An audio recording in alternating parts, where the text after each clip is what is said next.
মাননীয় আইনমন্ত্রীকে আমি যতদূর চিনি, উনি যদি ওনার বক্তব্য আর 5 মিনিট কন্টিনিউ করতেন তাহলে আত্মগ্লানিতে ভুগে তওবা করে এই যে সুপ্রিম কোর্ট বিচারক নিয়োগের আইন যেটা উনি বাতিল করার জন্য আজকে বলছেন সেখান থেকে ফিরে এসে ইনি বিলটি আজকে তিনি প্রত্যাহার করতেন। মাননীয় স্পিকার তিনি তার বক্তব্যের মধ্যে বলেছেন একজন বিচারপতির কথা, শপথবদ্ধ বিচারপতি, রাজনীতিবিদ।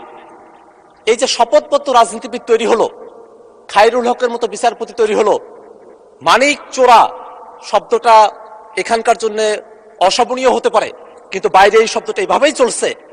এই যে বিচারপতি হলো, এই যে মালিকের মতো লোক, খায়রুল হকের মতো লোক, শপথবদ্ধ রাজনীতিবিদের মতো লোক যারা বিচারপতি হলেন, সেই সব বিচারপতিদের সম্পর্কে তিনি বলেছেন যে আমাদের সুপ্রিম কোর্টের যারা বিচারপতি আছেন তারা কনস্টিটিউশনালি প্রোটেক্টেড, সমস্ত ক্ষমতা থাকা সত্ত্বেও তারা কিভাবে রাতের আলোতে মোমবাতি জ্বালিয়ে বিচার কার্য পরিচালনা করলেন, কিভাবে বেগম খালেদা জিয়াকে তারা অতিরিক্ত সাজা দিলেন এবং কিভাবে বাংলাদেশের বিচার ব্যবস্থাকে তারা ধ্বংস করলেন, সেই ফিরিস্তি তিনি যখন গাইছিলেন তখন আমার মনে হচ্ছিল তিনি আর 5টা মিনিট সময় যদি পেতেন তাহলে তিনি এর গোড়ার সংকট তিনি অনুধাবন করতে পারতেন। মাননীয় স্পিকার, এর গোড়ার সংকটটা হচ্ছে মাননীয় স্পিকার বিচারপতি নিয়োগের সময়টাতে। মাননীয় স্পিকার আপনি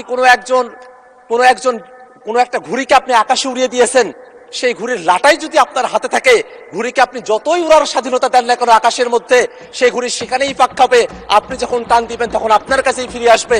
এই বিচারপতি নিয়োগের যে বিধানগুলো বাংলাদেশে আছে অতীতে, সেই বিধানে এই ধরনের একটা পরিস্থিতি তৈরি হয়ে আছে মাননীয় স্পিকার।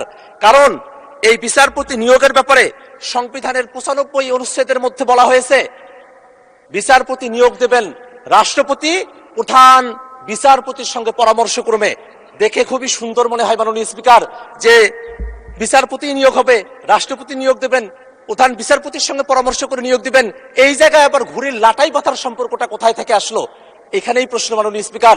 কারণ বাংলাদেশের সংবিধানের 48 ধারার মধ্যে বলা আছে রাষ্ট্রপতি শুধুমাত্র প্রধানমন্ত্রীর নিয়োগ এবং প্রধান বিচারপতির নিয়োগ, এই দুইটা বাদে অন্য যত কার্যক্রম তিনি সম্পন্ন করবেন, অর্থাৎ প্রধান বিচারপতি ব্যতি রেখে সুপ্রিম কোর্টের অ্যাপিলেট ডিভিশন এবং হাইকোর্ট ডিভিশনের যত বিচারপতি নিয়োগ দিবেন, সেই বিচারপতিগুলো নিয়োগ দেওয়ার সময়টাতে তাকে অবশ্যই সংবিধানের 48(3) অনুচ্ছেদ অনুযায়ী প্রধানমন্ত্রীর পরামর্শ ক্রমে তাকে সেটা করতে হবে মাননীয় স্পিকার। এই কারণে 95 এর মধ্যে রাষ্ট্রপতি প্রধান বিচারপতির কাছ থেকে পরামর্শ নেওয়ার যে বিধানের কথা বলা হয়েছে, সেই বিধানটা 48(3) যখন যায় তখনই গিয়ে শপথবদ্ধ রাজনীতিবিদের মতো মানিক চোরার মতো ব্যক্তিরা, ওই হাসিনার দ্বারা তখন তারা বিচারপতি নিয়োগ হয়েছিল, সেই ধরনের একটা পরিস্থিতি বাংলাদেশের সামনের দিনে চলুক, এটা তো আমরা কেউই চাই না মাননীয় স্পিকার। আজকে মাননীয় আমাদের আইনমন্ত্রী তিনি আজকে সংবিধানের দোহাইগুলোও দিচ্ছেন সময়ে সময়ে। আজকে যে আইনটা এখানে নিয়ে আসা হয়েছে, সে আইনটাকে অনেকে সাংবিধানিকভাবে তাদের পক্ষ থেকে আনঅফিসিয়ালি, কারণ সেটা কোনো অফিসিয়াল স্টেটমেন্ট না, আনঅফিসিয়ালি সেটাকে তারা অসাংবিধানিক বলার চেষ্টা করেছেন। কিন্তু মাননীয় স্পিকার, আপনি যদি সংবিধানের 95 আর্টিকেলের দিকে তাকান, সেখানে 95 আর্টিকেলের 2C-তে বলা হয়েছে বিচারপতি নিয়োগের জন্য সরকার চাইলে আইন করতে পারবে as such qualifications as may be prescribed by law। অর্থাৎ আমাদের বিচারপতি নিয়োগের জন্য মাত্র 3টা শর্ত দেওয়া আছে। বাংলাদেশের নাগরিক হতে হবে, হাইকোর্টে 10 বছরের প্র্যাকটিসের অভিজ্ঞতা থাকতে হবে, বিচার বিভাগে 10 বছরের অভিজ্ঞতা থাকতে হবে। এই যে শর্তগুলো দেওয়া আছে, এর বাইরে সরকার চাইলে পরে আরো ভালো আইন তারা তৈরি করতে পারে। এটা 72-এর যে সংবিধানের 95-এর যে আর্টিকেলটি আছে সেখানে এটা বলা আছে। এই যে অংশটুকু এখানে বলা আছে মাননীয় স্পিকার, এই যে এতগুলো বছর পেরিয়ে গেছে, এতদিন পর্যন্ত বিচারপতি কিভাবে নিয়োগ হবে তার জন্য কোনো আইন তৈরি করা হয় নাই মাননীয় স্পিকার। এতদিন পর্যন্ত সেটাকে ফেলে রাখা হয়েছিল, সেটাকে রাখা হয়েছিল ওই এক্সক্লুসিভলি প্রধানমন্ত্রী যিনি আছেন তার কথা মতো বিচারপতি নিয়োগ করার বিধানের দিকে ছিল মাননীয় স্পিকার। সেইটাতেই অন্তর্বর্তীকালীন সরকার একটা পরিবর্তন নিয়ে এসে তারা বিচারপতি নিয়োগের জন্য আলাদা একটা অধ্যাদেশ তারা করেছেন। সেই অধ্যাদেশের মধ্যে কোনো অসাংবিধানিকতা নাই মাননীয় স্পিকার। এবং এই জায়গায় প্রসঙ্গত একটা বিষয় বলে রাখা প্রয়োজন মাননীয় স্পিকার,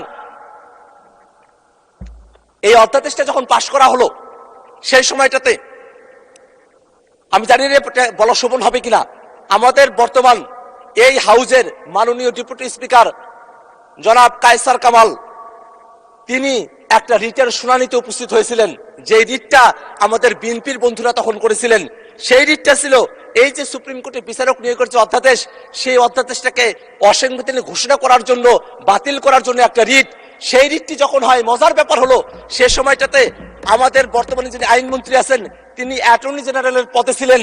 এখানেই দেখার বিষয়টা মাননীয় স্পিকার, আমাদের আজকের যিনি ডেপুটি স্পিকার আছেন তিনি এটা বাতিল করার জন্য বলছেন, আর আজকে যিনি আইনমন্ত্রী তার দপ্তর, অ্যাটর্নি জেনারেলের দপ্তর তখন এই আইনের পক্ষে দাঁড়িয়েছিল। এবং সেই সময়টাতে আমাদের বিচারপতি আকরাম তার যে বেঞ্চ, সেই বেঞ্চ কিন্তু সেই সময়টাতে সামারিলি এটাকে রিজেক্ট করেছিল, একটা রায় দিয়েছিল। তারা বলেছিল পর্যবেক্ষণ সহকারে একটা রায়, যে এই যে আইনটা হয়েছে সে আইনে কোনো অসাংবিধানিকতা নেই। মাননীয় স্পিকার, আমরা যদি এই আইনটার দিকে একটু তাকাই মাননীয় স্পিকার, এই আইনের মধ্যে একটা কাউন্সিল করার কথা বলা হয়েছে। সে কাউন্সিলের চেয়ারপারসন হবেন আমাদের যিনি প্রধান বিচারপতি আছেন, তিনি নিজেই এটার প্রধান থাকবেন। এবং এই কাউন্সিলে অ্যাপিলেট ডিভিশনের একজন সিনিয়র জাজ থাকবেন, হাইকোর্ট ডিভিশনের 2জন সিনিয়র জাস্টিস থাকবেন, আরো থাকবেন আইনের অধ্যাপক, অ্যাটর্নি জেনারেল থাকবেন, সেখানে সাবেক বিচারপতিও একজন থাকবেন। এখানে দেখার বিষয় হলো এখানে কয়েকটা জিনিস আছে যেটা অটোমেটিক্যালি হতে হবে। হাইকোর্টের এবং সুপ্রিম কোর্টে অ্যাপিলেট ডিভিশনের যারা সিনিয়র মোস্ট জাজেস আছেন তারা অটোমেটিক্যালি হবেন, কিন্তু আইনের যিনি অধ্যাপক এবং যিনি সাবেক একজন বিচারপতি, সেটা কিন্তু প্রধান বিচারপতি এটা নিয়োগ দিতে পারবেন। এই যে একটা কাউন্সিল করা হবে, সেই কাউন্সিলটা কিন্তু কোনোভাবেই সংবিধানের সাথে সাংঘর্ষিক না মাননীয় স্পিকার।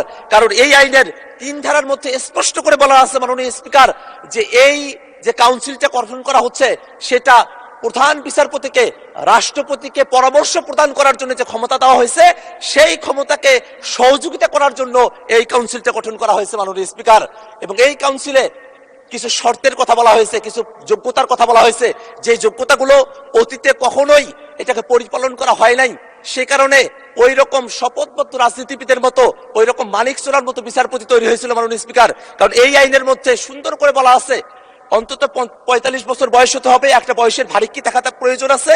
আরো বলা আছে শিক্ষাগত যোগ্যতার কথা, চারিত্রিক গুণাবলীর কথা, তার প্রকাশনা আছে কিনা, এরকম অসংখ্য এখানে ক্রাইটেরিয়া দেওয়া আছে, যেটা অত্যন্ত একটা ভালো আইন।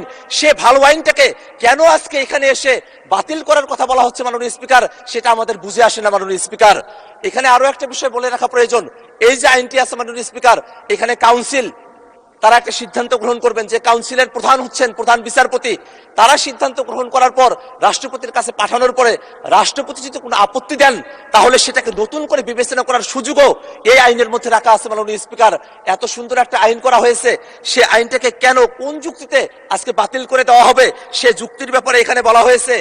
যে রহিতকরণ বিল, সে যুক্তির মধ্যে বলা হলো, তবে রাষ্ট্রের সর্বোচ্চ বিচারালয়ের স্থায়ী আইনগত কাঠামো নিশ্চিতকরণ এবং অধ্যাদেশটির বিধানাবলী অধিকতর যাচাই বাছাইয়ের লক্ষ্যে এই যে স্থায়ী কাঠামোর কথা বলা হচ্ছে, সেই স্থায়ী কাঠামোটি মাননীয় স্পিকার ওই 71 সালের স্বাধীনতার পর পর্যন্ত, অন্তর্বর্তীকালীন সরকারের আগে পর্যন্ত স্থায়ী কাঠামো ছিল না।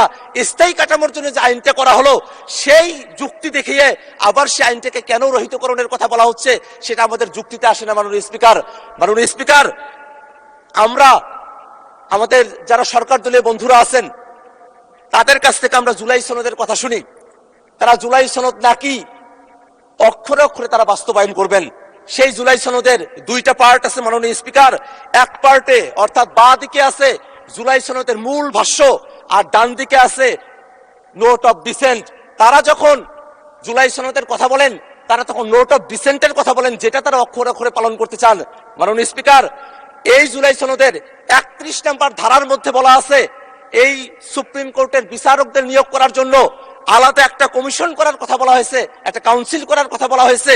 সেই জায়গাটাতে একটা মাত্র নোট অফ ডিসেন্ট আছে বিএনপির পক্ষ থেকে। সেই নোট অফ ডিসেন্টে তারা কিন্তু এই মূল প্রস্তাবের বিরোধিতা করে নাই, তারা শুধু এতটুকু বলছে যে এটা সংবিধানে অন্তর্ভুক্ত না করে এটাকে আইনের মাধ্যমে করেন। মাননীয় স্পিকার, এইটা তো সংবিধানে অন্তর্ভুক্ত না, এটা তো আইনের মধ্যেও আছে, তাহলে নোট অফ ডিসেন্টে জুলাই সনদ কেন মানে না, এটা